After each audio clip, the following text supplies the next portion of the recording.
Hey everybody, welcome back to the show. It is always a pleasure to see our next guest. We're having a debate about what we like about our next guest the best. And he's actually chiming in about what we like about him more than we're chiming in about what we like about him more. It's this man right here. Great new book out from David Mulligan. It is called, of course, Mulligan Stew. He is currently turning off his phone that his daughter Kate, I find out, has to teach you how to use. Yes, that's right. She, How are you? very reluctantly. Hello. Nice Hi. to be back. Nice So to be what do we like about you?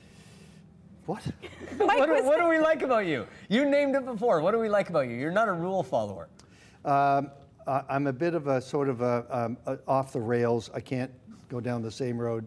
I have to look for I work the edges, I think is what it is. You know what I love about reading this book is Fee and I know sort of the broad strokes because we've known you for long enough, but the details and the sense that we've always had about you and how you work and your creativity and the way you've lived your life is just confirmed all the more by reading this. And I never thought twice about it, Michael. I just sort of, I'm talking to Glenn Schaefer. I talked literally for a year and a half, off and on, year and a half.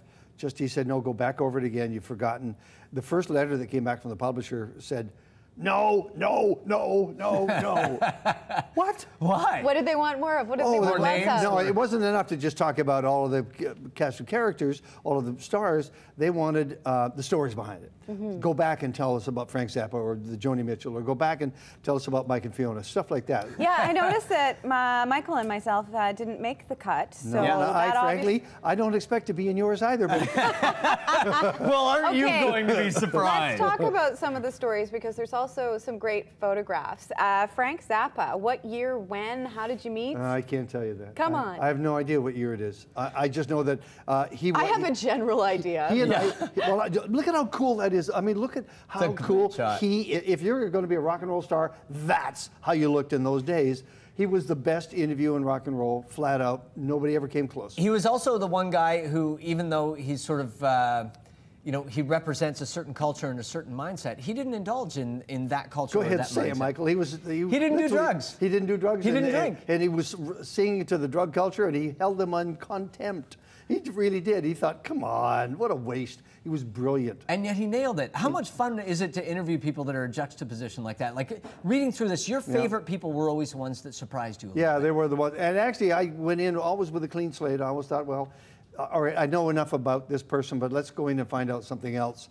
And there was if there was a surprise there, it always sort of bonded us. He and I ended up becoming really good friends. And the last interview I did was in his basement in Los Angeles, in the hills, and his kid, Dweezil and Boom Unit, were running around as kids. Just being kids. And you remained friends with so many of these people throughout the years and had such great encounters, like with Rondi Bachman when you guys went to London. Yeah. How fun has it been for you to keep those and maintain those friendships that you developed so long ago? You know what, that's kind of hard. And some of them, frankly, because, like Adams, for example, or Sarah, or any of those people that you met on the way up, there's an entire team around them now. Yeah, oh yeah. And you just come to grips with the fact that you'll never see them. You'll see them in passing. Yeah. You might exchange an email or whatever. You'll get to interview them again. But your part is over, and somebody else is going to take over and run with it. I gave that up a long time ago because I kept thinking, wow, I'll see these guys. Let me go. No, it doesn't work like that. No. And the music is such a huge part of what got you into the business in the first place. Do you still have records, or do you listen to an iPod? I just spent thousands of dollars moving those records and albums back here, just in time for the digital revolution. And I still do a 2-hour music program, Mulligan Stew. I've done it for 15 years now for CKUA. It keeps me in touch. What's important is, I can play all those tunes that you and I know, but I need to listen to the new stuff to juxtaposition and say, well, okay, if you like that band in the 60s, 70s, or you like the Led Zeppelin, listen to the Heavy. Yeah. Come on, this is, right? I need to stay in touch with that, so that's why I do it. You know, it's a really personal book, too, which I think surprised me a little bit, because I thought you would just go for, you know, the stars and talk about that kind of stuff, but you talk about your life, you talk about your family, you talk about how they have helped you stay in touch with what's going on in the world, with who you are as a person. You know, family's everything. Yeah. For me, it was absolutely everything. My father, I drove him to the cancer clinic here in Vancouver once to meet his brother, Terry. I'm named David Mulligan because my uncle was Terry Mulligan, and I put the David in because that's how we differentiated. And they had a conversation on the end of his bed, and we knew that Terry was dying. and my father would soon die from the same causes. And they had a conversation about why they never talked to each other. They, you know, my uncle was in Kelowna. My dad was here. Yeah. They never talked. Yeah. And I gathered my kids that weekend and said, I'm going to drive you crazy. Yeah. I'm going to phone you. I'm going to write. I'm going to be coming and knocking on in your door. your life.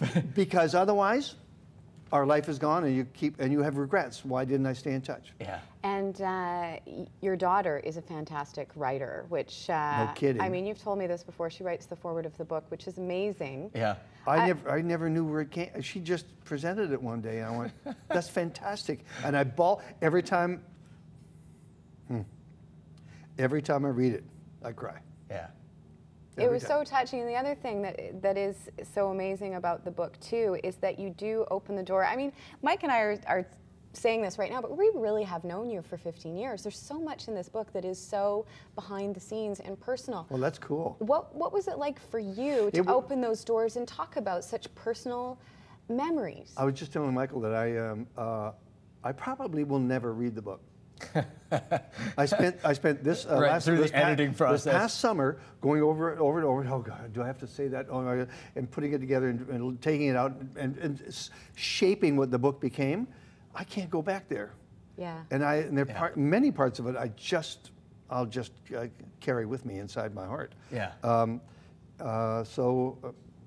I'm glad you like it. I love it. And the other thing that I love too, growing up in Vancouver, and obviously Vancouver is such a hugely special place to you as well, is the history that comes along with the writing. It is amazing because there's so many things I didn't know about the neighborhood that I live in. But here's the cool thing, maybe because this is a blur for you, you do this every day, you're writing your own history. You have your own history of Vancouver that you're taking with you through all these jobs, many jobs you've been in, and you're going through, you will be able to write your own book. The problem is, well, you'll have your photos. It's remembering everything. I can't remember easily 40% of my life. Well, and there's a couple reasons why early on in the book. But there are some reasons why. You know. The 60s in rock radio in Vancouver. You lived it. There were influences both musically and there in were. terms of psychoactive. Sorry. Well, Molly, it's marvelous. Such a pleasure. You know how much we admire you, and just to get a chance to get into the minutiae a little bit. It was. I don't want to go away now. There might be a sequel. Yeah. There have to be a sequel. I would like you to go away, actually. That'd be great. Thanks.